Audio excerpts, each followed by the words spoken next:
This is serious. It's been serious for a long time, and it's been ignored for way too long. The biggest danger is not allowing the public to know. The biggest danger is secrecy, not transparency. Do you believe that our government is in possession of UAPs? Absolutely. Would you have had the capability to defend yourself, your crew, your aircraft? Absolutely not. No. The technology that we faced was far superior than anything that we had. We're going to start talking to people. We're going to start naming names. Now it's on the front burner, and it's about time. The dam has broke and it is overflowing. What I personally witnessed was very disturbing. Someone can reach through the veil of government and pierce it to the point of we do not have access to something. You've got to start asking yourself who the hell's in control. Do you have any personal knowledge of people who have been harmed or injured and conceal these extraterrestrial technology? Yes. Personally. Good evening, I'm Brian Enton. Welcome to our special report. A historic congressional hearing drew lines of spectators to the nation's capital, where under oath, 3 witnesses told lawmakers and the world, we are not alone and our government has proof. Remember, this all started with Pentagon whistleblower David Grusch, who sat down with investigative journalist Ross Coulthart for an exclusive interview with News Nation. He alleged the U.S. government has a secret crash retrieval program and claims it is in possession of UFOs, even bodies of dead pilots. David Grusch sat before a House Oversight Committee this week alongside former Navy pilot Ryan Graves and Black Aces Squadron Commander David Fravor, both who say they saw something not of this world. You are going to hear their testimony tonight, along with some new major developments that have come out since that hearing.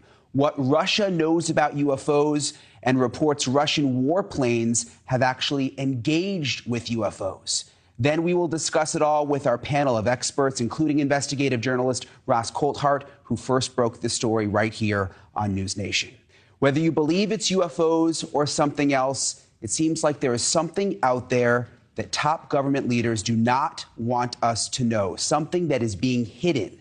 So let's start with that allegation of a cover-up deep inside our own government, and the stunning moment when David Grusch reveals to Congress just how high the stakes are.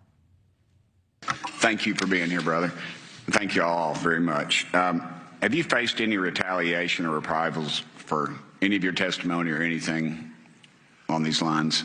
Yeah, I have to be careful what I say in detail because there is an open whistleblower reprisal investigation on my behalf, and I don't want to compromise that investigation by providing anything that may help provide somebody information. But it was very brutal and very unfortunate, some of the tactics they used to hurt me both professionally and personally, to be quite frank. Yeah. It's very unfortunate. As they say, when you're over the target, that's when they do the most firing at you. Do you have any personal knowledge of people who have been harmed or injured in efforts to cover up or conceal these extraterrestrial technology? Yes. Personally. Have you heard, had anyone been murdered that you would think, that you know of or have heard of, I guess? I have to be careful asking that question. I directed people with that knowledge to the appropriate authorities.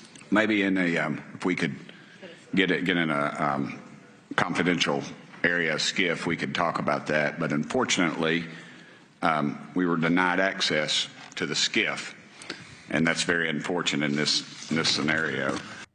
You heard Representative Tim Burchett just reference a SCIF. You're going to hear that word a lot tonight. It refers to a sensitive, compartmentalized information facility, essentially an ultra-secure room for government contractors and officials to review some of the nation's most sensitive and classified documents and information. This is all to protect our national security, which was also a top concern from this week's witnesses, especially when it comes to technology associated with UFOs. This is for any one of you. Based off of each of your experiences and observations, do you believe UAPs pose a potential threat to our national security? I'll do it. Yes, and here's why. The technology that we faced was far superior than anything that we had, and you could put that anywhere. If you had one, you captured one, you reverse engineered it, you got it to work, you're talking something that can go into space, go someplace, drop down in a matter of seconds, do whatever it wants, and leave, and there's nothing we can do about it. Nothing. Okay. You two? Well, I would also like to add, from a commercial aviation and military aviation perspective, we deal with uncertainty in our operating space as a matter of our professional actions. Identifying friend from foe is very important to us. And so when we have unidentified targets and we continue to ignore those due to a stigma or a fear of what it could be, that's an opening that our adversaries can take advantage of. What steps should be taken to better understand and respond to UAP encounters in the interest of national security?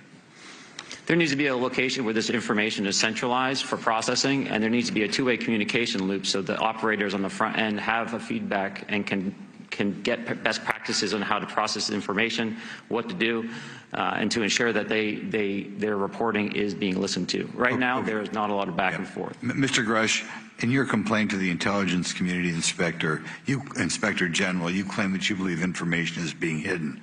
What kind of information do you think was hidden, and do you think it should remain hidden?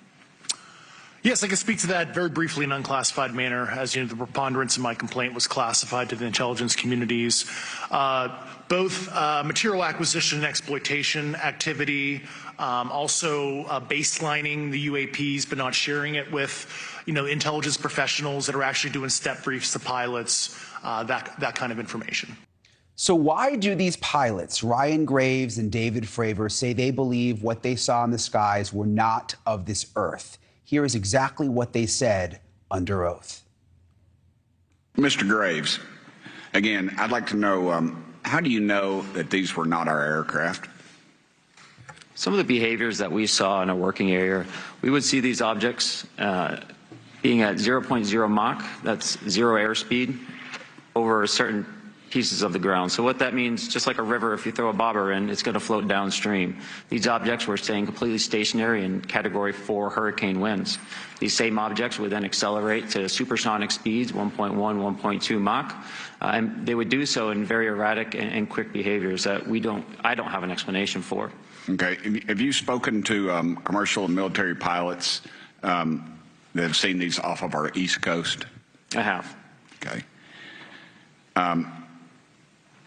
Mr. Fravor, I noticed that in the Tic Tac video, it's Tic Tac like the candy, not TikTok like the Chinese Communist app. That's correct. Yes, sir. I just want to make that because my daughter corrected me on that and called me a boomer and said, "Hey, boomer," and I said, "No, baby, it's Tic Tac like the candy. You're going to have to just look it up." And but I would also like to say today is a day of many firsts. It's a miracle that we're having this meeting, and it's also a miracle that my wife has put up with me for 9 years today. Today is my anniversary, so I want to tell my wife happy anniversary and that I love her very much. As she likes to say, this 9 years have been the best 2 years of her life. So thank you.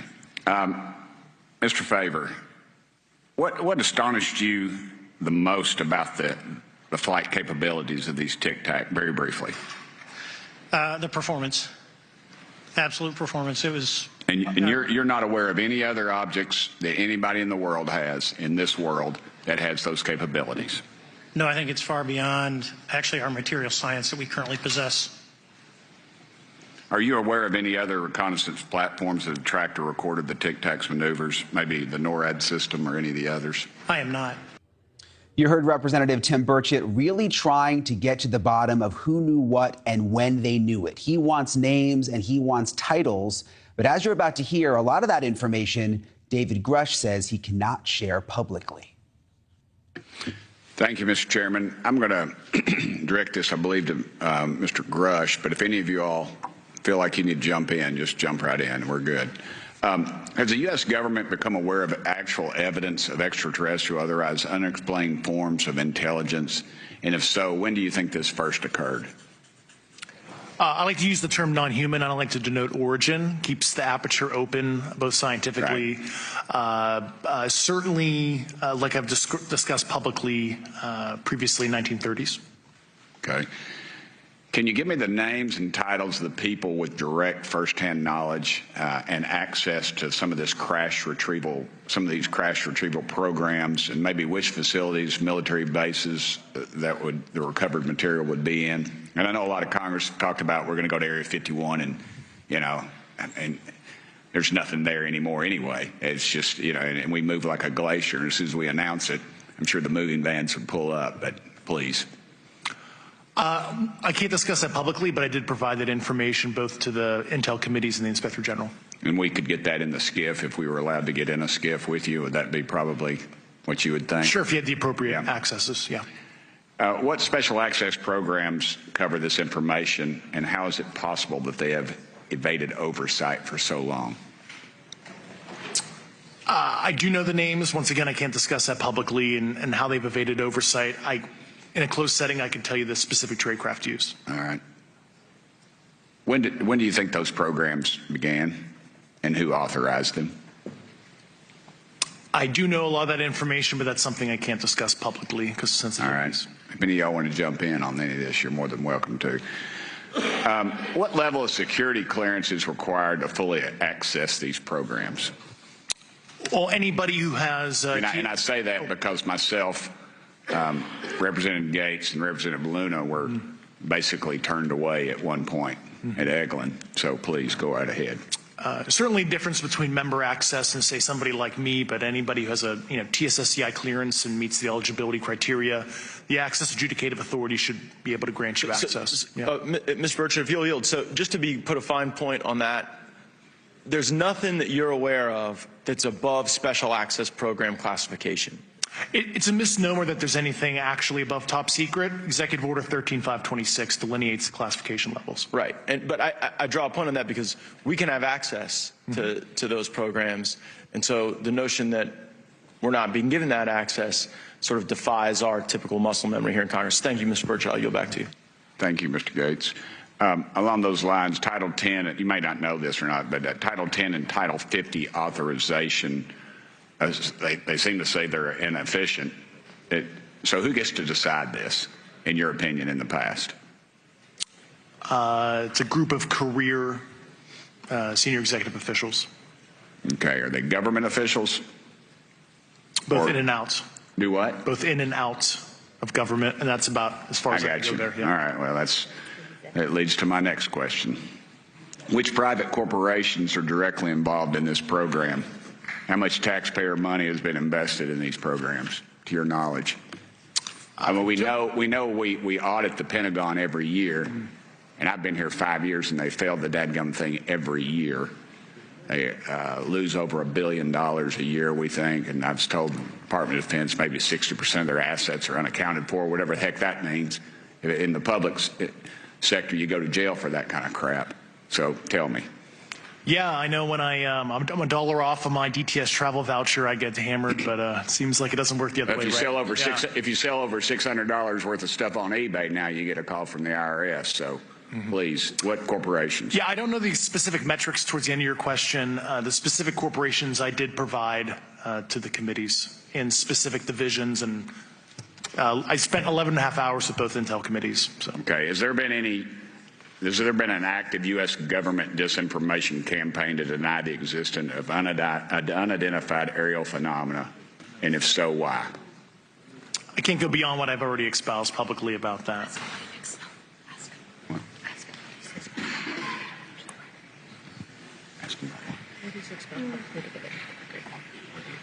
What you said to get it into the record. Like, ask them what that is so you can get it into the Grusch record. Okay, I've been told to ask you what that is and how to get it in the record. What have you stated publicly in your interviews for the congressional record? If you reference my News Nation interview and I talk about a multi-decade, campaign to disenfranchise public interest, basically. Chairman, I've gone. Yeah.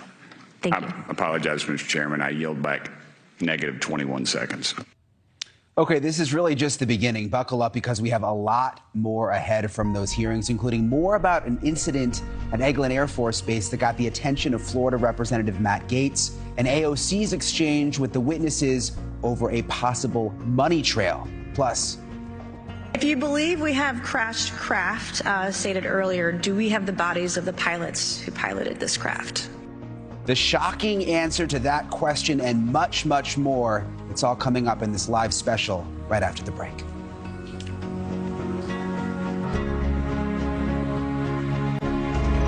Do we have bodies? Do we have species of Well, non-human? naturally, when you recover something that's either landed or crashed, sometimes you encounter dead pilots. And believe it or not, as fantastical as that sounds, it's true. That was definitely one of the most shocking claims made by Pentagon whistleblower David Grusch during his exclusive interview with investigative journalist Ross Coulthart right here on News Nation. You're going to hear from Ross later in the show. We'll have him on live, along with other experts as part of our roundtable on the historic hearings and what comes next and what's been learned since those hearings. But first, Congresswoman Nancy Mace presses for more information about what military pilots Ryan Graves and David Fravor say they encountered. And she pushes David Grusch on his claim about dead pilots, where he shares even more detail. So my first question, I have several questions, and if we can just be quick on these first two, I'm going to ask each of you the same question, and then I'll get to each of you individually. The first one, when you reported your experiences with a UAP, did any of you face any repercussions with your superiors, yes or no? No. No. I've actually never seen anything personally, believe it or not. So. All right. And then do you believe there's an active disinformation campaign within our government to deny existence of UAPs, yes or no? I don't have an answer to that. As previously stated publicly, yes. I think previously with like Project Blue Book, yes, but currently I don't speak for the United States government. Okay. Thank you. I have a few questions for Mr. Graves. What percentage of UAP sightings, in your belief, go unreported by our pilots? This is an approximation based off of my personal experience speaking with a number of pilots, but I would estimate we're somewhere near 5% reporting, perhaps. So like 95% basically don't report seeing UAPs? That's just my personal estimate. In the incident off Virginia Beach, do you believe the Navy took the danger to your aircraft seriously after it was reported? Absolutely. A few questions for Mr. Favor. As an expert naval aviator, have you ever seen an object that looked and moved like the Tic Tac UAP? No. Did the Tic Tac UAP move in such a way that defied the laws of physics? The way we understand them, yes. Many dismiss UAP reports as classified weapons testing by our own government, but in your experience as a pilot, does our government typically test advanced weapon systems right next to multi-million-dollar jets without informing our pilots? No, we have test ranges for that. It took over 15 years for your encounter with the Tic Tac to be declassified. Do you feel there was a good reason to prevent lawmakers from having access to this footage? No, I just think it was ignored when it happened, and it just sat somewhere in a file. Never got reported. In a drawer. It happens a lot up here. Shocker. Mr. Grusch, a couple of questions for you too, sir, this morning. What percentage of UAPs do you feel are adequately investigated by the U.S. government, of the 5% that are reported? I can only speak for my personal leadership over at NGA. I tried to look at every report that came through that I could triage. So. Do you believe that officials at the highest levels of our national security apparatus have unlawfully withheld information from Congress and subverted our oversight authority? There are certain elected leaders that had more information that I'm not sure what they've shared with certain Gang of Eight members or et cetera, but certainly I would not be surprised. Okay. You've stated that the government is in possession of potentially non-human spacecraft. Based on your experience and extensive conversations with experts, do you believe our government has made contact with intelligent extraterrestrials? Something I can't discuss in public setting. Okay, I can't ask when you think this occurred. If you believe we have crashed craft, stated earlier, do we have the bodies of the pilots who piloted this craft? As I've stated publicly already in my News Nation interview, biologics came with some of these recoveries. Yeah. Were they, I guess, human or non-human biologics? Non-human, and that was the assessment of people with direct knowledge on the program I talked to that are currently still on the program. And was this documentary evidence, this video, photos, eyewitness? Like, how would that be determined? The specific documentation I would have to talk to you in a skiff about. Gotcha. Yeah. Okay. So, and you may or may not be able to answer my last question, and maybe we get into a skiff at the next hearing that we have, but who in the government either What agency, sub-agency, what contractors, who should be called into the next hearing about UAPs, either in a public setting or even in a private setting? And you probably can't name names, but what agencies or organizations, contractors, et cetera, do we need to call in to get these questions answered, whether it's about funding, what programs are happening, and what's out there? I can give you a specific cooperative and hostile witness list of specific individuals that were in those. And how soon can we get that list? I'm happy to provide that to you after the hearing. Super. Thank you. And I yield back. Okay, so still ahead tonight, we are sharing a new letter just entered into the congressional record from George Knapp about what Russia knows about UFOs. Democrat AOC and Republican Tim Burchett become allies, plus this. The image was of something that I am not able to attach to any human capability, either from the United States or from any of our adversaries. An incident so serious at an Air Force base in Florida that Representative Matt Gaetz had to get involved. We're back right after this.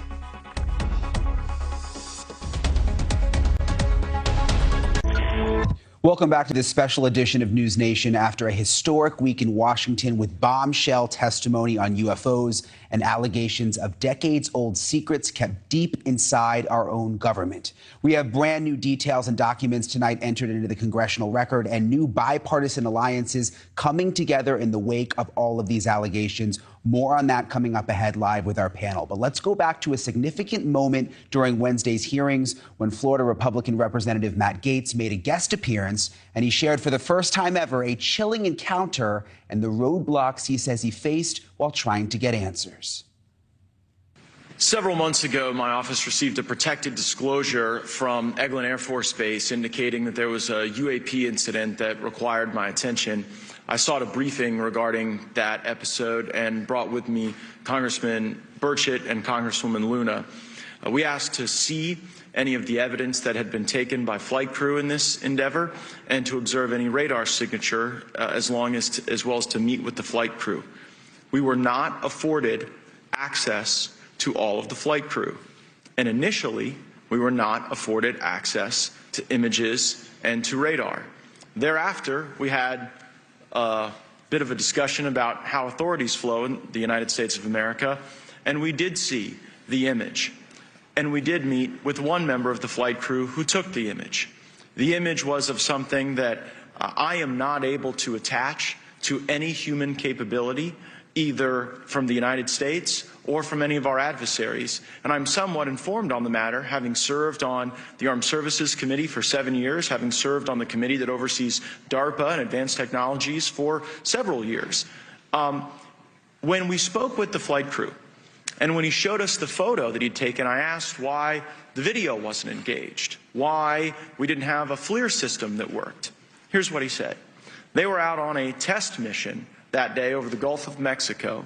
And when you're on a test mission, you're supposed to have clear airspace. Not supposed to be anything that shows up. And they saw a sequence of 4 craft in a clear diamond formation for which there is a radar sequence that I alone have observed in the United States Congress. One of the pilots goes to check out that diamond formation and sees a large floating, what I can only describe as an orb. Again, like I said, not of any human capability that I'm aware of. And when he approached, he said that his radar went down, he said that his FLIR system malfunctioned, and that he had to manually take this image from one of the lenses, and it was not automated in collection as you would typically see in a test mission. So I guess I'll start with Commander Fravor.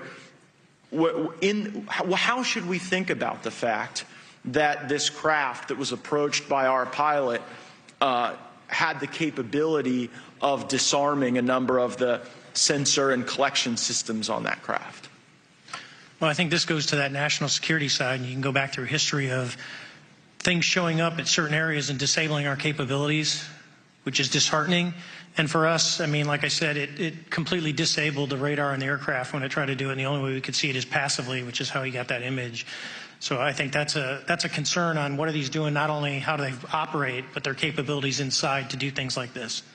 And how should we think about four craft moving in a very clear formation, equidistant from one another, in a diamond? In all of the phenomenon, perhaps, Mr. Grave, that you've analyzed, have we ever seen multiple craft in a single formation? I have one particular case, and that was during the gimbal incident. The recording on the AT FLIR system shows a single object that rotates. You hear the pilots refer to a fleet of objects that is not visible on the FLIR system, and that was something that I witnessed during the debrief as part of the radar data on the situational awareness page. I would like to add, however, Congressman, there's a small bit of anger, I would say. I would feel that those pilots are still facing that difficulty in reporting this topic, and they don't have the tools to be able to mitigate this issue. It just goes to show how serious this is and why this is such an important issue for our pilots and for our nation. It was stated explicitly to me by these test pilots that if you have a UAP experience, the best thing you can do for your career is forget it and not tell anyone. Because any type of reporting, either above the surface or below the surface, does have a perceived consequence to these people. And that is a culture we must change if we want to get to the truth.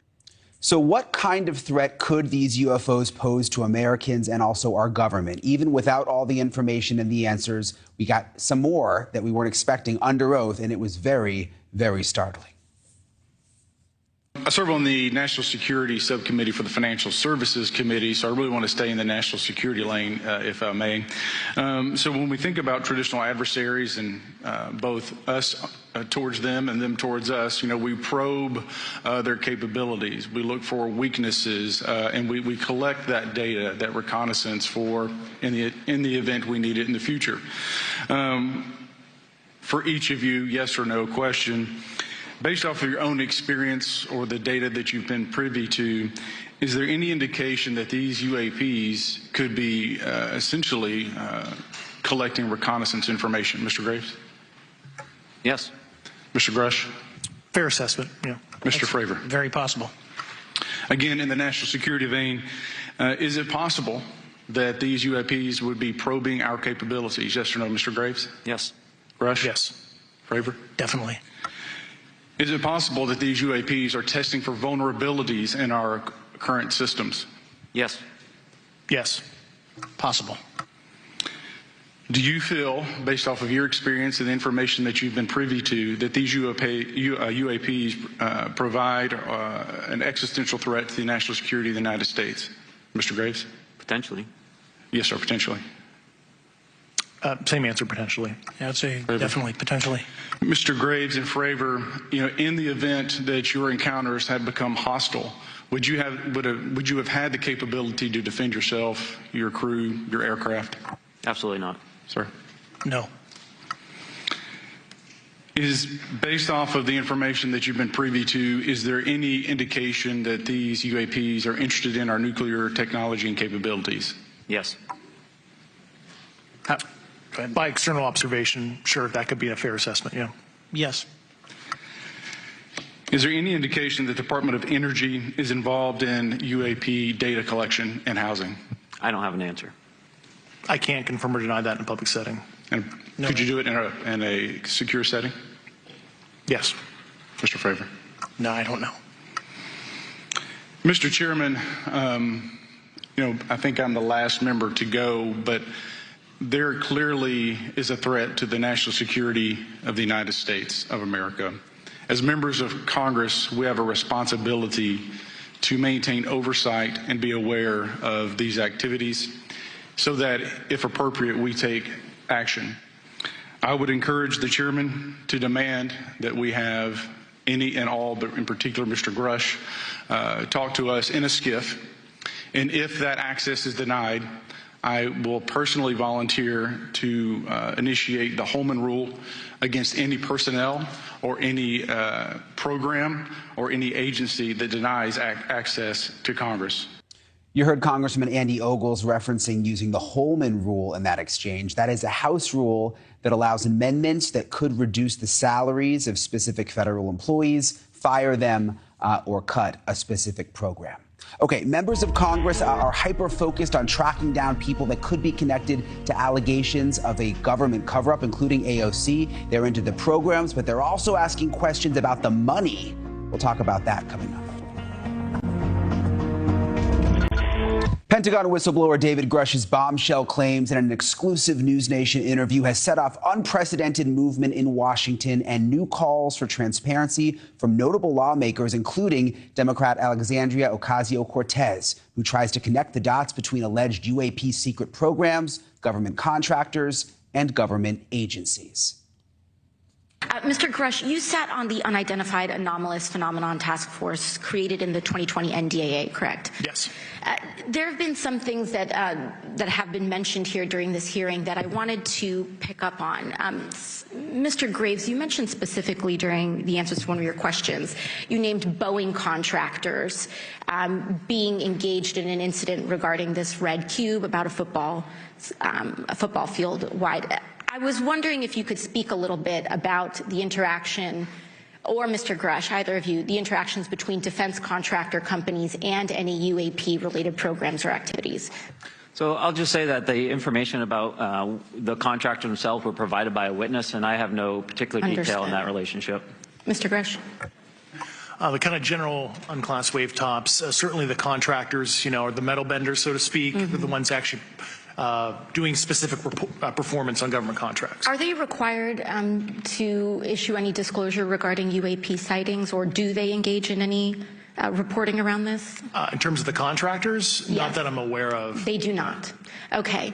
Now, when it comes to notification that you had mentioned about IRAD programs, we have seen defense contractors abuse their contracts before through this committee.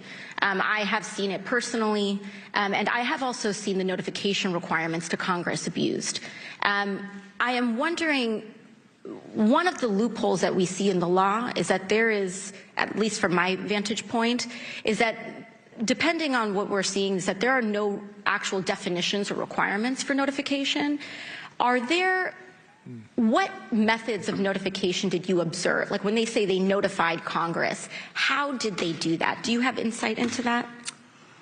For certain IRAD activities, I can only think of ones conventional in nature. Sometimes they flow through certain, I'll just say, SAP programs that have cognizant authority over the Air Force or something, and those are congressionally reported compartments, but IRAD is literally internal to the contractor, so as long as it's money, either profits, private investment, et cetera, they can do whatever they want. To put a finer point on it, when there is a requirement for any agency or company to notify, or any agency to notify Congress, do they contact the chairman of a committee? Do they get them on the phone specifically? Is this through an email to hypothetically a dead email box? A lot of it comes through what they call the PPR, Periodic Program Review process. If it's a SAP or Controlled Access Program Equity, and then those go to the specific committees, whether it be the SAS, CASC, HISI. Thank you. I apologize. My time is limited. Mr. Graves, one of your main concerns is that the FAA currently does not have an official process to receive reports of UAP from pilots or others, correct? Correct. And in your experience, what data should the Aero program prioritize for potential collection? We have, location, date, time, but are there other specific characteristics that should be included in these reports? Certainly. I think that there's two categories that would be important. One would be kinematics and understanding the specifics of how the vehicle or objects are moving. And the second would be a more zoomed out approach of being able to look at origin and destination before the incident, as well as getting a better contextual understanding of how these objects are interacting with each other. Thank you. Now, because I only have a minute left, I apologize, we only have 5 minutes today, but for the record, if you were me, where would you look? Titles, programs, departments, regions, if you could just name anything. And I put that as an open question to the three of you. I'd be happy to give you that in a closed environment. I can tell you specifically. Thank you.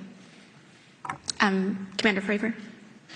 And I would say, and I've told people that you have to know where to look. They're not going to divulge it to you because of the classification levels. But if you know where to look and who to talk to, which is exactly what Mr. Grusch can point you, then you have them. Okay. Mr. Graves? I was an operator, so I was depending on folks like Mr. Grusch to do that homework. Okay. Thank you very much. I yield back to the chair. And so now it seems the floodgates have opened, and the response from leading lawmakers on UFOs is about as direct as it could be. We're going to start talking to people. We're going to start naming names. What has happened since these witnesses testified and the new information that has since come out? We've got it when we come back. Representatives Tim Burchett and Anna Paulina Luna have essentially been leading the charge to uncover whatever secrets they believe the government may be hiding about UFOs. And immediately following this week's hearing, they shared even more plans. We were denied access to the SCIF, and so to my knowledge, what's going to happen now is not only do we have the support of the chairman, but they're going to get a nice letter from Congress. And as you heard, Representative Ogle said, if we're denied, we're going to use the Holman Rule and we'll defund the position. And then what about this talk for a full repository of all the data on it? Is that something you're going to support with legislation coming out? Yes. Talk to us about that. It's very multifaceted. We've got so many ideas now. Like I said, this is just the first of many, and I mean, the reason we got this is because we told them we would just do the field hearings, and we were going to do them in my front yard. My wife and daughter were going to grill out hamburgers and hot dogs, and y'all would all be invited, and we could ask everything, and we could bring everybody there. So they didn't want that, so they brought us back here. So, it's still an uphill battle, though. I mean, every step of the way has been. This made you realize that we are not alone? I knew it before. I didn't need this, but I'd seen enough. I've seen enough, and I would hope that you all would get that opportunity to see what And we've I'm sure seen. you guys have heard enough, too. I mean, you heard the testimony of some of the technology. Representative Ogle's asked some great questions, but when you have a senior military pilots and officials saying that there's technology that they don't believe is from us, from humans. And also, you got to realize 3 United States congressmen were denied by our military. We're supposed to be telling them what to do, not the other way around. And so we're going to continue on that path. Well, I just think it should be noted, I posed the question, does UAP technology potentially pose an existential threat to the national security of the United States of America? And all 3 of the witnesses answered yes. Congress has a responsibility now to move forward aggressively to get to the answers to these questions, even if it's in a secure environment. Towards the end of the hearing, you all spoke about reverse engineering. I just want to hear, what do you think about the situation, as well as what are legislative approaches that you can take to ensure transparency? Well, reverse engineering, of course, we're talking about something that we have no concept of. So it's like, I'm a motorcycle guy, so if I took a Harley Davidson or one of the new Indians and took it back to the people on the Mayflower, yeah, they could shine it. They wouldn't be able to fix the carburetor. They wouldn't be able to change the plugs. They might be able to figure out where the gas goes. They might get it started. But that's sort of where we're at with the reverse engineering. It's just so much ahead of us. But the question you have to ask, and it was alluded to in there, was that it's been handed off to people within the business community so that there is no FOIA, that you all in the press have no access. So, where does the line end and where does it begin between the government and big business? And I think it'd be wise for you all to start looking at some financial disclosures of some of those corporations, some of the people who do the stonewalling in this town. You talked about the intel communities blocking access. Continue to see that. And my second question is about the corporations.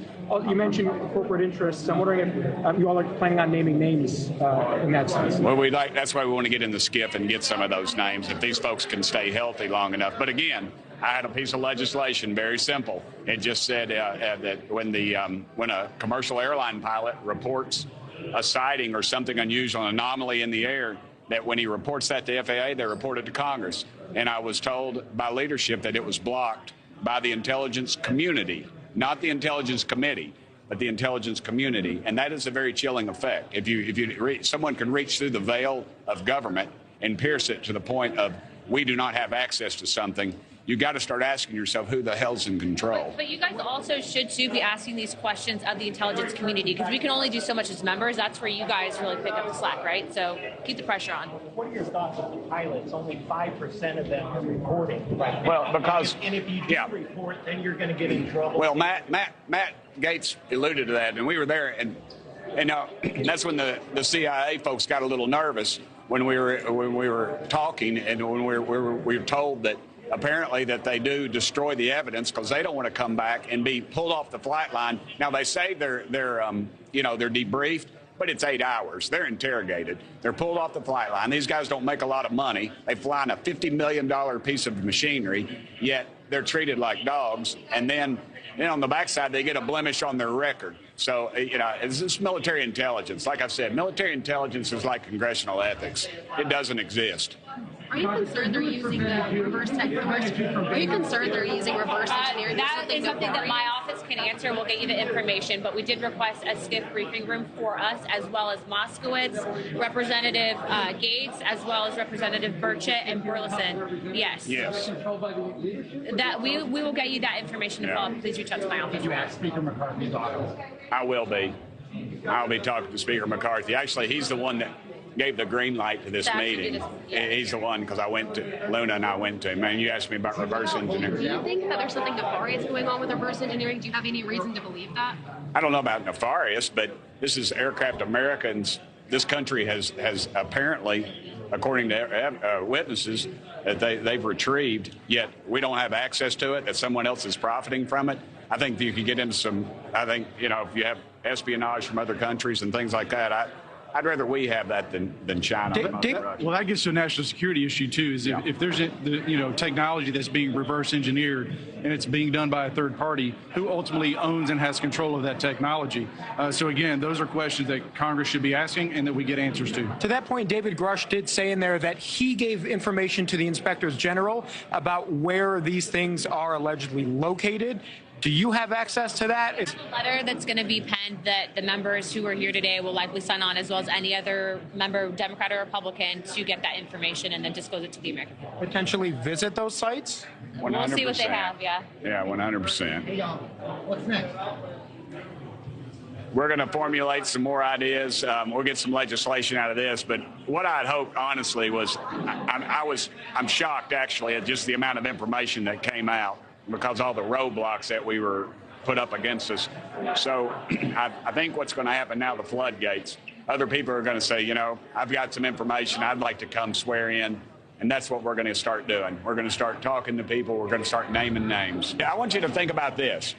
Think about this, that something with the capabilities of traveling light years, not showing a heat signature, and the energy capabilities of that would put the Pentagon out of business. We wouldn't be fighting these worthless wars overseas over oil, and American boys and girls wouldn't be dying. It would put the war pigs out of business, and they'd have to go somewhere else, and I'm all for that. I'm all for that. All right, guys. Is that good? You see him there standing by along with our panel of leading experts. We've got Representative Burchett. We'll also have journalist Ross Coulthart joining us, among others, as we share brand new documents entered into the congressional record on Russian encounters with UFOs that are downright chilling. There's so much more to come. New interviews coming up ahead.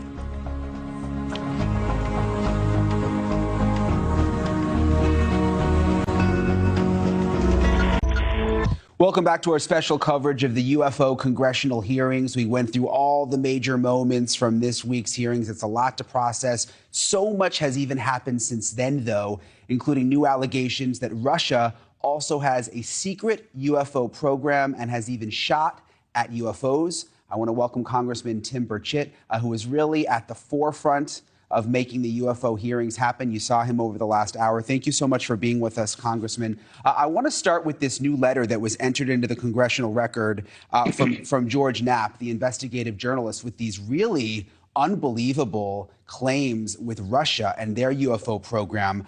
He has information from a program head in Russia named Colonel Boris Sokolov. It says Sokolov said there had been 45 incidents in which Russian warplanes engaged with UFOs, chased them, even shot at them. In most recent incidents, the UFOs shot away at unbelievable speeds, but in 3 incidents, the Russian warplanes were dibbled and crashed. 2 of the pilots were killed. And after those incidents, they go on to say that there was this nationwide order that UFOs should be left alone because, in the words of the top air defense official, they have incredible capacities for retaliation. That's a new letter that's been entered since the hearings, Congressman. I hadn't heard that before. Pretty unbelievable. Did you know about this Russian connection? Well, as you know, George Knapp is probably the foremost expert in your field on this issue. If it wasn't for him, we wouldn't know about Area 51, just the rumors that were about it. He actually broke that story and many others, and he's still an active journalist. And anything George comes up with, I'm not surprised about. But George is also a friend of mine. I guess I should say that for the record. But yeah, there's always been talk about Russia, of course, the secrecy around it and things that have happened over there. But sure, it's a lot of they cover a lot of ground over there. So obviously, they'd had some instances, and this one in particular is of great interest. Yeah, it's interesting to hear that they had this program, very, very intense program, sophisticated, where they were studying UFOs for years. He said there was other evidence about the secret Russian program that he received from former Senate Majority Leader Harry Reid. They were very, very close for years and giving each other information. He says UFOs appeared over a Russian missile base. This was also interesting. Again, now in the congressional record, UFOs appeared over the base, performed astonishing maneuvers in front of stunned eyewitnesses, and then somehow took control of the launch system. The missiles aimed at the U.S. were suddenly fired up. Launch control codes were somehow entered, and the base was unable to stop what could have been initiated World War III. Then just as suddenly the UFOs disappeared and the launch control system shut down. I mean, if you're not concerned about national security with this issue, I mean, that pretty much sums it up right there. If that's all true, and again, you talk about George Knapp's credibility, it's really alarming. Well, and oddly enough, an event like that happened in the United States of America. You can research it. I can't recall the name of it right now, but it's been pretty well documented that the UFOs were sighted over a nuclear installation, and it was completely shut down, and they couldn't figure out what was going on with it. And to this day, they're not sure, other than the fact that there were UFOs flying around it. And that was actually alluded to in the Intelligence Committee's only open meeting that they had concerning this issue. It was asked by one of the congressional members about that specific incident. Of course, the gentlemen who were heading up that program for the Pentagon couldn't spell UFOs, much less UAP. They had no clue of what he was talking about. And I'm sure they went back and asked their grandkids, and their grandkids probably said, "Google it, Granddad." Yeah, we just spent the last hour going over all of the highlights of the hearing from Wednesday. But when you talk about the nuclear site, there's so much that didn't come out. It seems like this is just the tip of the iceberg. Very much so. You know, we're going to start. I would hope that Speaker McCarthy, and I would hope that the American public would contact their legislators and say, hey, or congressional legislators and their senators, say this is something of a serious nature. We want to know what the heck's going on, and why are y'all covering it up? And why do we keep funding a Pentagon that loses over $1 billion a year, that has never passed an audit, yet they're coming to us now, whispering in some members here, hey, we need to study this. We need to get ahead of this. Send us more money, when in fact they've been asleep at the switch and not, well, they haven't been asleep at the switch. They know exactly what's going on. And so they're already asking for more money? They're already asking for more money after the hearings? Why, sure. They've already started. Well, look at Chuck Schumer's bill. That's going to cost money. I don't know how much, but that's going to cost money. I've said all along, NASA, Pentagon, all of our Department of Defense, turn loose your files. Quit sending us these redacted files that look like a piece of Swiss cheese, like somebody shot it with a 12-gauge shotgun. You can't make out heads or tails, maybe the date, and that's about it on it. And they don't, it just continued to be covered up. The legislation I had that just said, if you're a commercial airline pilot and you are going to send a report to the FAA about an anomalous sighting or a UFO or what have you, that report would be sent to Congress. Yet it was blocked by the intelligence community. These people that do not have an elected, they're not elected, they're appointed. They're sitting behind some desk over there at the Pentagon or somewhere, and they're making the decisions, and they're laughing at us. They're laughing at us because they know we don't. Listen, I'm the only one I've heard in Congress. There's a couple of us, Jim Jordan, myself, and some others that have said, Luna and Gates. We've all said that we need to get to the bottom of what's going on with the Pentagon. But at some point we got to cut off their money. Yeah, I thought this was interesting, Congressman. One of the things that seems to have struck a nerve with people on both sides of the aisle, we don't see agreement a lot, but it is with this, is the possibility of this secret government program and the money where are the funds coming from? Alexandria Ocasio-Cortez, someone that you don't normally agree with, she spoke out on Wednesday also. She then went on social media very concerned about who's funding these programs. I want to play what she said on social media, and then we'll talk about it. Do I think something is going on? Yes. There were specific defense contractors named. There were programs that were being abused that were named. And do I think there are grounds to pull on that thread further? Yes, I do. And I think that it should be pulled further. Do I know what it is? No.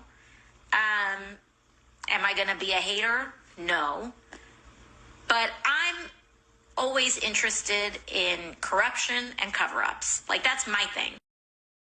I saw your tweet this morning, Congressman, where you retweeted that and you said your friend was onto something, that there's something shady going on. You got a lot of heat from some of your constituents calling her your friend, but it is interesting that you guys have agreement on this issue. Yeah, we've been buddies. We both came to Congress at the same time. I call her Cortez. She calls me Burchett. We're fine. I don't care. I'm not going to go to New York City and get her beat. She's sure as heck going to come to East Tennessee and get me beat. And so we're friends, and it's a good relationship, And I was encouraged by her line of questioning. If you saw my second or third line of questionings, I just went down that list and I got down to the point of where that exactly is what's going on. They are hiding money or what have you. It's unchecked money.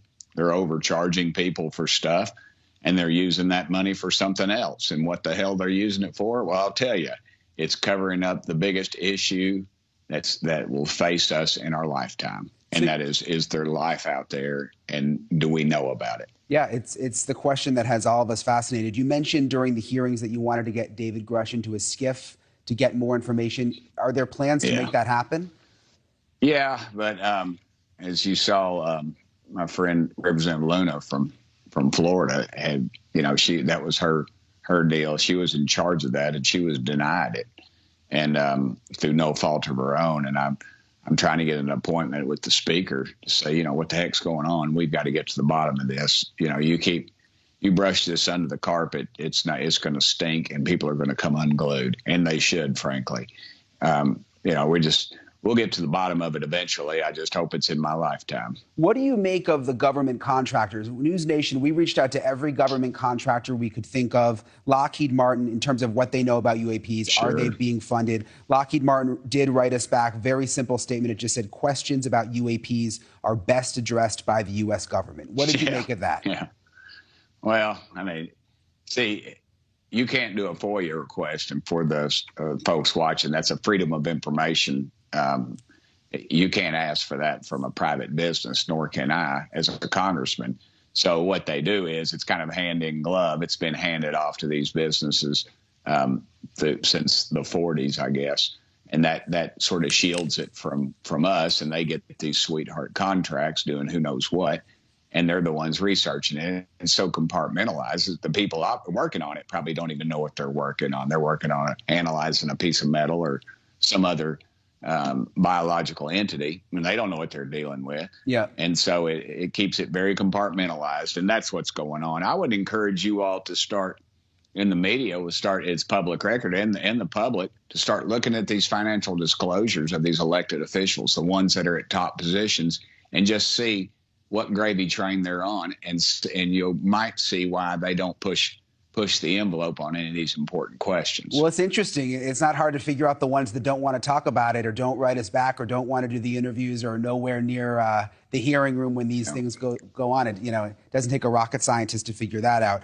One quick thing I wondered about, Congressman, I interviewed you about a week before the hearings, and you said you thought there was going to be about half a dozen witnesses, so 6 witnesses. We ended up seeing the 3 witnesses. Was there a plan to have more? Absolutely.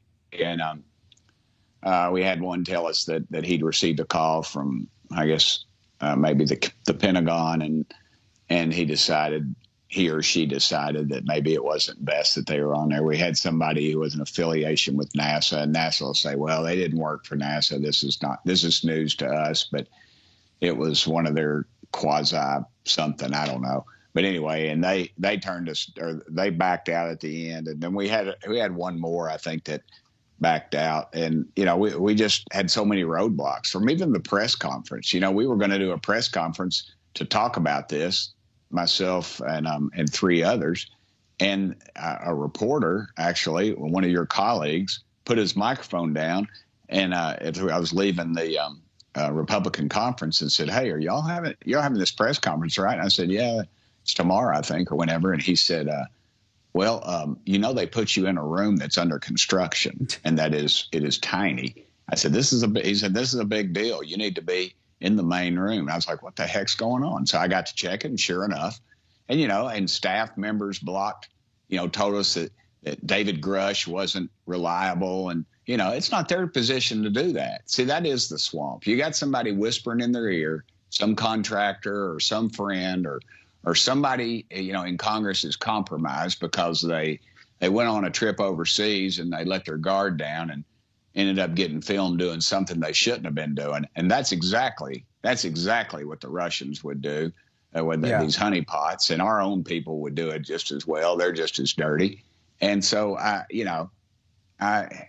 this whole thing just stinks from top to bottom, Brian. Every step of the way, they have fought us. Well, I just want to ask you, I'm just curious. I just want to nail down what you said because I'm very interested. I mean, one of the witnesses that backed out at the last second, you said the Pentagon made a call. I mean, was that someone who was also a whistleblower, someone who had firsthand knowledge of something? Yeah, we thought they did.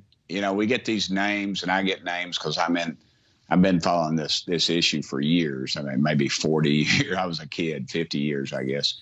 And so these names keep popping up, and you read about them, you research them. They're decorated veterans.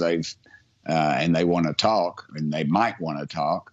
And then you get a hold of them, and they say, in fact, yes, I do want to come talk. And then lo and behold, they start backing out. And I'm told by reliable people I need to be careful, and I don't know what I'm doing, and other Congress members telling me that they actually have had several congressmen, pretty reputable congressmen, tell me they've had sightings, and they've described some pretty interesting things that have happened to them, and but they wanted. I said, "You want to come talk about it?" And they said, "No, I want to be anonymous, but I want you to know that I'm not against you on this thing because I have seen something that was I could not describe." I think there's still an embarrassment factor, but it seems like that's changing. Yeah, Congressman Burchett. That's changing. Yeah, go ahead. No, I was just going to say thank you so much for coming on tonight. Thank you for being so open with us throughout this entire process, and we look forward to talking more and continuing to cover the topic. Thanks for coming on. Thank you, Brian. You can always call me Tim. And if it wasn't for y'all at News Nation, this thing probably wouldn't have broke because of your persistent nature on this issue. And it is very important. Over half America thinks we're not alone. And I just can't imagine in God's great, incredible universe that we're the best that he could do. Yeah, well, we'll stay on it. It'll be interesting to see what else comes out. Thank you so much for coming on, Congressman. I want to bring in our panel now to discuss all these new developments. Nick Pope worked for the British government investigating UFOs, and Ben Hansen is a former FBI agent, also investigates UFO sightings. Thank you both for being with us. It's great to see you in person for once. I always see you guys on Zoom. This is awesome. First of all, I want to ask you, Ben, very interesting. That's the first time I'd heard him say that. I was wondering, because he told me a week before the hearings they were expecting 6, and then it went down to 3. And I was wondering, did someone get intimidated? And it sounds like that's what happened. I mean, that's great to hear, the kind of behind the scenes. We always hear the rumors of who the witnesses might be because we know others were interviewed. I mean, both Nick and I know because they've been, kind of act on social media. We were expecting to hear from the Malmstrom case and witnesses there that witnessed the 1967 missile shutdown, right? And that dovetails exactly with what George Knapp just came out with. So I do believe, though, there is plenty of room for the next hearings that we're going to hear from some of these other witnesses. What do you make of, Nick, this new information that came out of George Knapp's letter involving Russia? I mean, that really takes it to the next level, that they've had 40-some encounters, that they actually had a UFO shut down and a missile base at one point. Really alarming stuff. Yeah, it's a timely reminder that this is a global phenomenon, and certainly Russia had and still has a program looking at this. China has a program looking at it. The UK, of course, where I I worked. I'm intrigued. There are missiles being shut down. There are missiles being put into their pre-launch sequence. Most disturbing, well, almost as disturbing, these shoot-downs or these attempted shoot-downs. I've heard 3 previous stories, but not from Russia. One actually from the UK of aircraft ordered to shoot down. The UFO moved off.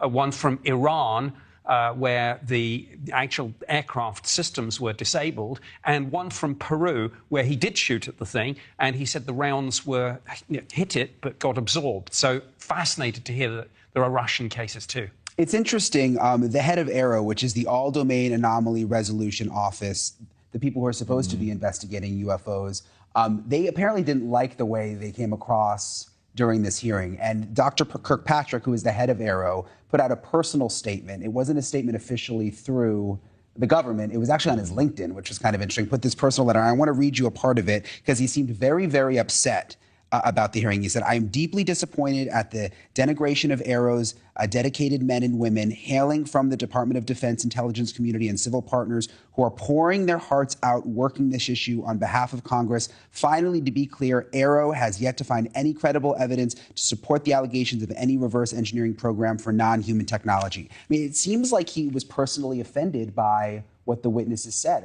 What do you make of it? Absolutely. I mean, we've been following this for a couple of days now, and I'm trying to play devil's advocate because I do think at heart Kirkpatrick is doing the best he knows how, right? But you have to remember he came out a couple months ago with co-authoring a paper with Avi Loeb, the Harvard professor, right?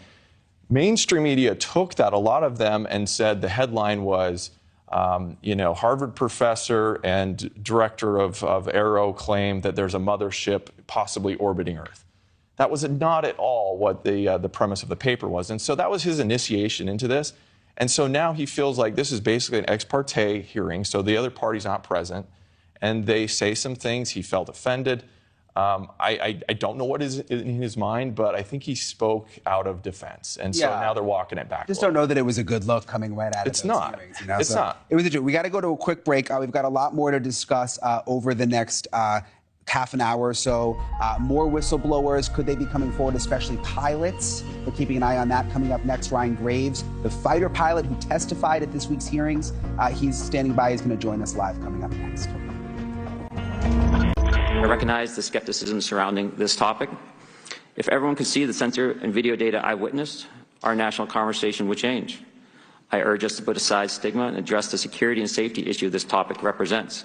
If UAP are foreign drones, it is an urgent national security problem. If it is something else, it is an issue for science. It takes a lot of bravery to come forward, especially as a member of the military, and speak publicly about seeing a UFO. Our next guest, Ryan Graves, testified at Wednesday's hearings. You saw him there about what he saw while piloting an F-18, and he's been instrumental in encouraging other pilots to speak out. Ryan joins me live now. Thank you so much for being with us tonight, Ryan. I'm curious, it's been a few days since the hearings. Pilots feel comfortable coming to you and your organization. Have you seen an increase in people coming forward with stories? Have you heard anything especially interesting in the last couple of days?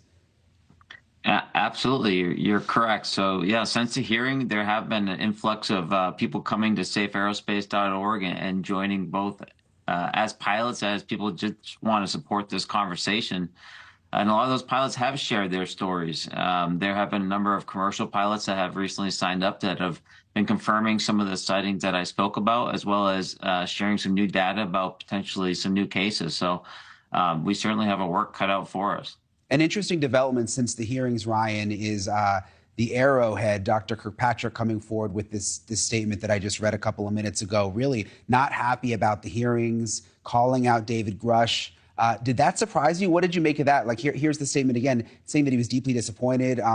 Were you surprised to see him come out with that statement on his LinkedIn? Well, disappointed to see him come out that way. I would be disappointed to hear if he thought that hearing in any way was a slight on any of the men or women that were serving under AARO or that he's worked with. I don't think anyone would speak poorly to any of that staff. I think there is perhaps justification for calling out improvement to the Office of AARO, their processes that they've demonstrated thus far. So I hope that message got through clearly. I'm just curious. You've been outspoken. You've done a lot of interviews over the years. What did it feel like testifying there in Congress? Did it feel, I mean, you've told the story many times, but did it feel different being under oath and on the record? I mean, it was obviously just such a historic moment. It's very difficult to describe it. It was quite the experience. Even just from the moment we, opened the back doors and came out, I honestly kind of lost my breath for a moment. But sitting there, it was something that I had spoken to before, and for me, it was a story that I had considered for a while, and it was nothing but the truth. So for me to be under oath in a way was almost empowering, that I could show people that I was being as honest as I felt. Yeah, absolutely. Matt Gaetz, you heard him talk about a UAP incident at Eglin Air Force Base, that he saw a radar image, now wants that image to be released, is asking for a subpoena to force them to release that image. Does that sound at all like what you saw? What do you make of Representative Gaetz' story about what happened at the base there? Yeah, I thought that was very interesting. It actually did remind me very much of the fleet of objects that was seen in the vicinity of the gimbal incident. That was something that wasn't seen on the FLIR footage, but was seen on the radar data on the situational awareness page, and you can hear the pilot speak to it. When Representative Gaetz spoke to that particular incident in Florida, it reminded me of the same incident. What was even more interesting is just how positive the congressman was that what he had seen an image was not ours. One thing I wondered, too, I heard David Grusch say over and over again, there was confidential information that he could only talk about with them in a SCIF, in a confidential environment. Is there stuff that you know and saw that you're not able to talk about, or because it was sort of a firsthand account when you were piloting the F-18, it's all just open to the public? When I first testified to my case and I spoke about it behind closed door, there was classified information relating to our weapons and sensor ranges that would be considered classified now. However, there would be no information related to UAP or related to the security classification guidelines, or defined through the security classification guidelines specifically for UAP themselves. So I was never read into any classified UAP program or anything like that, like Mr. Grusch's experience. Makes sense. Well, Ryan, we really appreciate you coming on tonight. It was really something to see you testifying on Wednesday. Hopefully you've gotten a little bit of rest, although it seems like you work all the time. Thanks so much for coming on with us tonight. Thanks, Brian.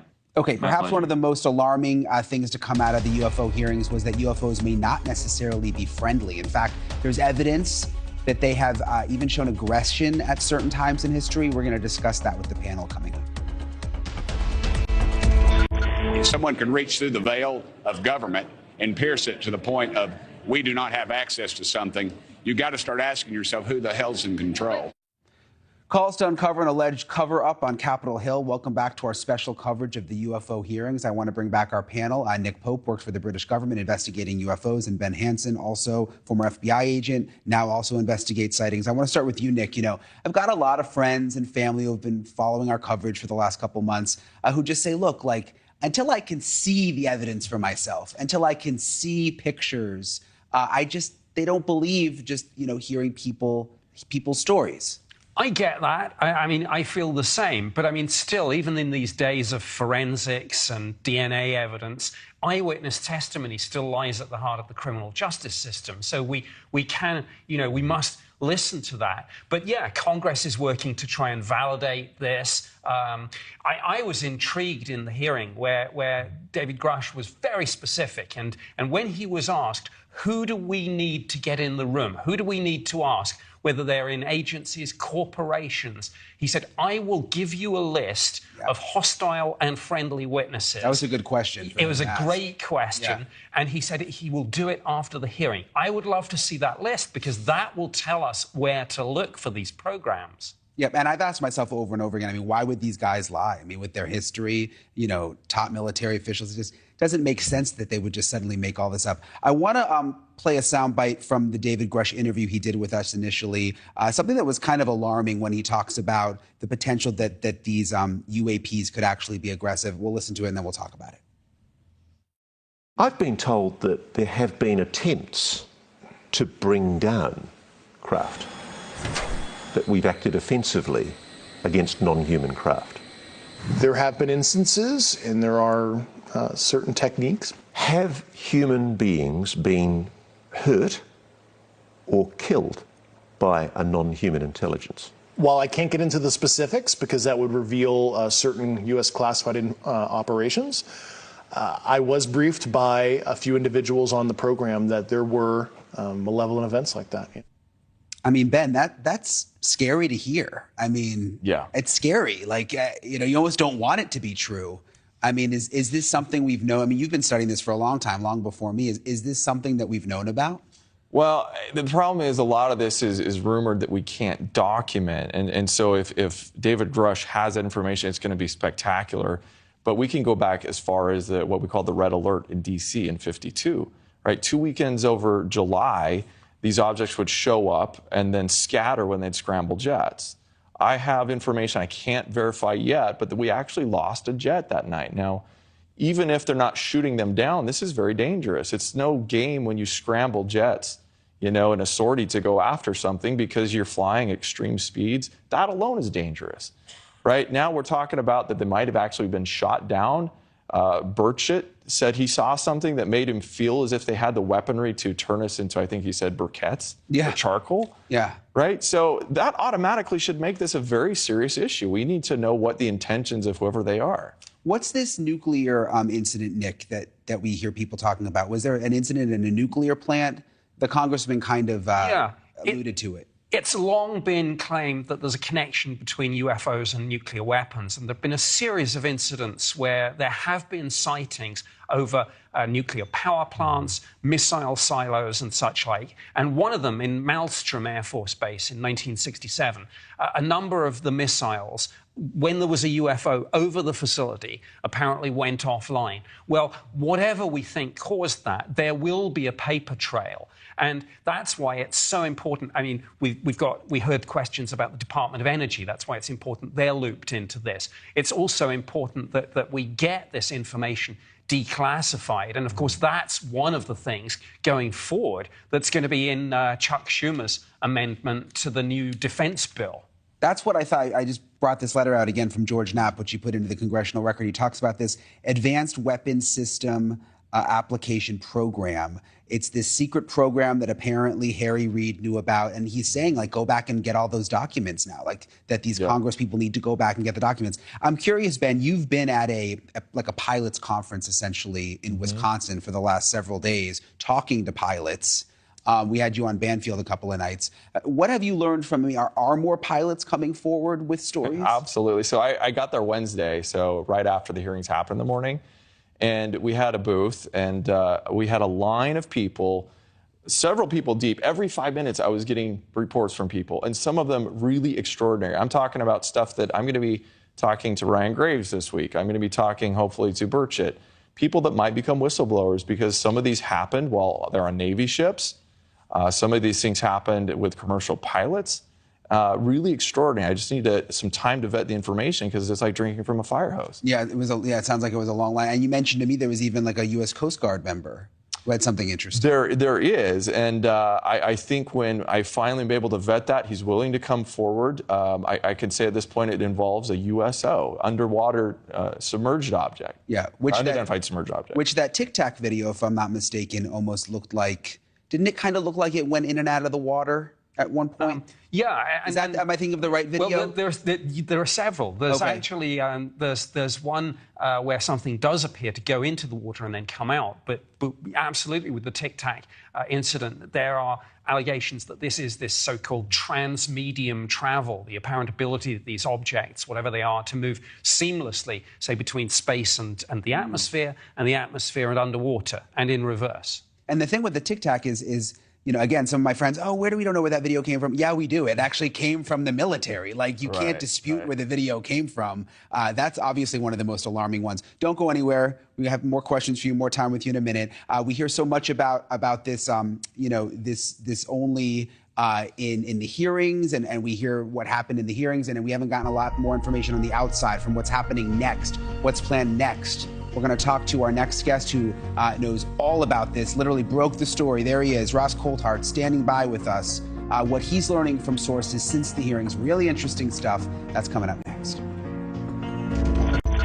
If there's one person who deserves a ton of credit for sparking recent interest in UFOs that led to the hearings, it is our next guest. Investigative journalist Ross Coulthart, who broke the David Grusch story right here on News Nation about 2 months ago. Ross joins us live now. It's always good to see you, Ross.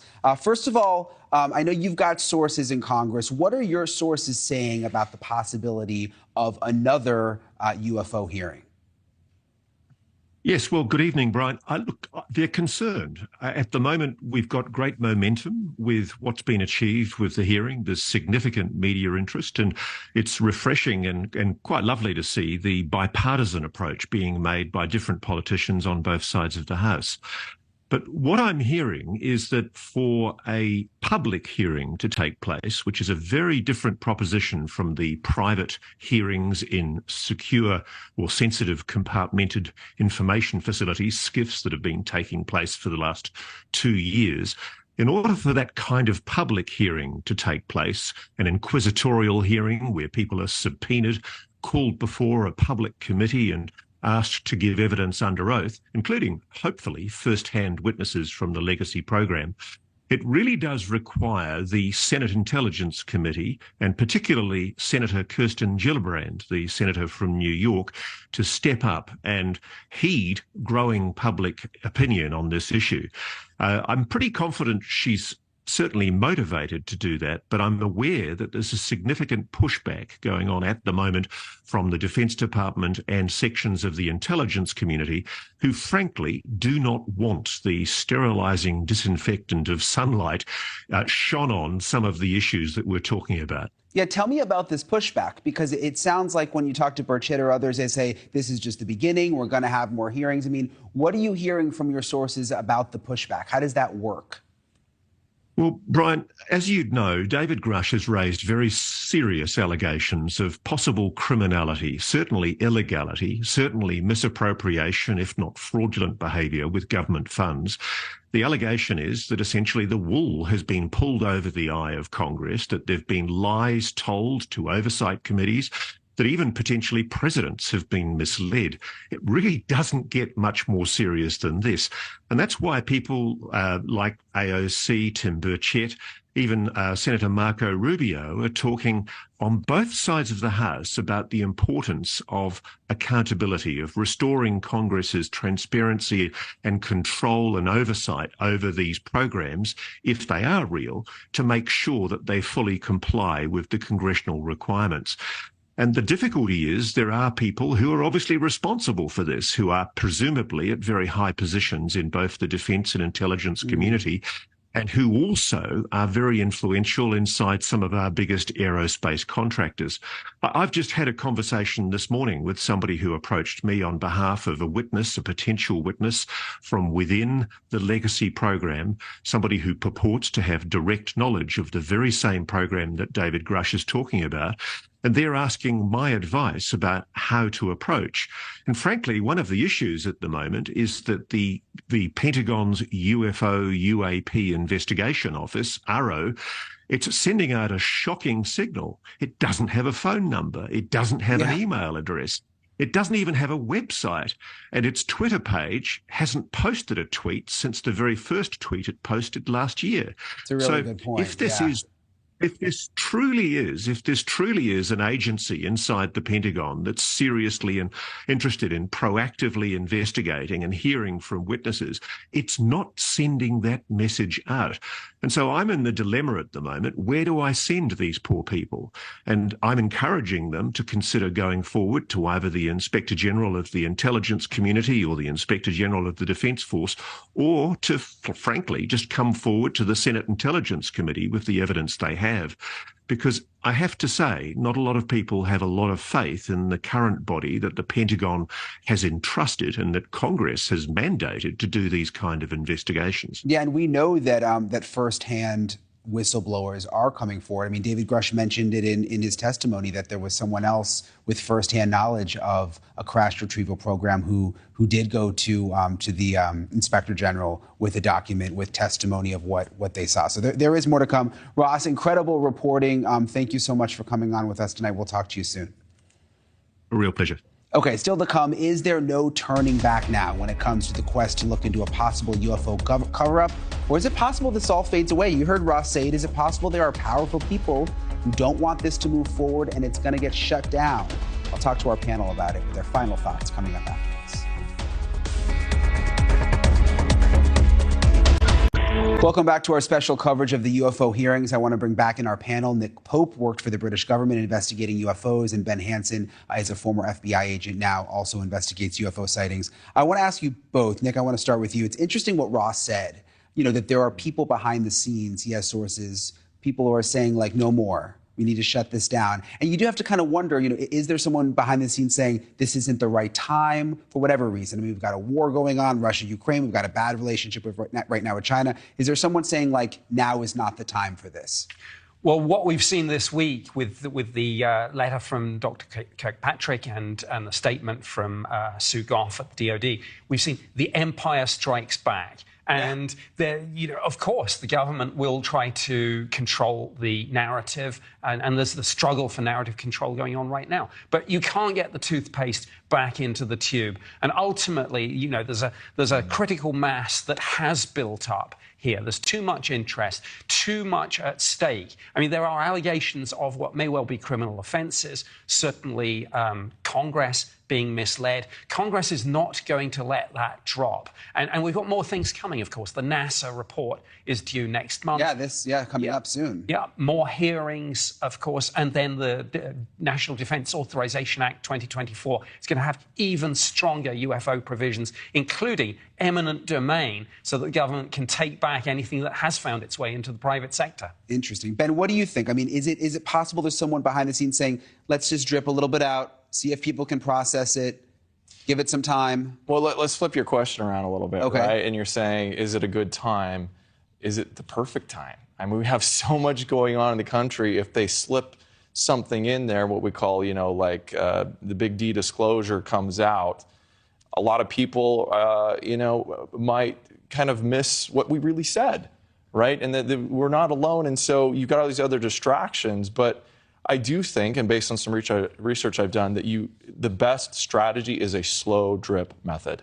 So as much as I hate it, as much as I want it out right now, I think the rational thing to do is to slowly release this. So like Nick said, you can't put it back. It's already in the history books, but it might take long. But even that makes me uncomfortable. It makes me think of COVID, like when they hid stuff from us, and they didn't want to tell us everything. It's like, we're humans. We, don't hide stuff from COVID American is a perfect example. And the problem is there was horrible risk messaging in COVID. We were told completely opposite things on something we knew a lot about, the pandemic. We've been planning for pandemics. But look at this, we know so little about something such as this, and who are the experts. If this comes out, there's going to be mass confusion, potential, and I think they need to stay ahead of the game. Or is it possible that social media, we move from one story to the next? We only have about 30 seconds left, but is it possible that people just process it and move on? I think so, but I think Ben's point about COVID is a good one. Societal panic, we saw it. And when you panic, you don't make good decisions, whether it's government, health authorities, the media, or the public. Nick Pope, Ben Hansen, you both have helped us process all of this for the last couple months. Thank you so much for coming on tonight. Thanks, Brian. Really appreciate it. It's crazy to think that it was 55 days ago that we aired the story with UFO whistleblower David Grusch here on News Nation. We vetted it. We vetted him. We knew he was legit. We also knew that we were going into uncharted territory. I don't think any of us expected that just 55 days later, we would be covering congressional hearings. But here we are, at what feels like a moment. We could be up on the cusp of learning a lot more. And News Nation, hopefully you've figured it out. We have no agenda. We're not a network of UFO believers or of UFO skeptics. We are journalists committed to following the truth wherever it takes us. We're a new network born out of a need to be different and cover stories that no one else is covering. And you can count on us to keep pushing and demanding the truth for the American people and for the world. Thanks so much for watching. Good night.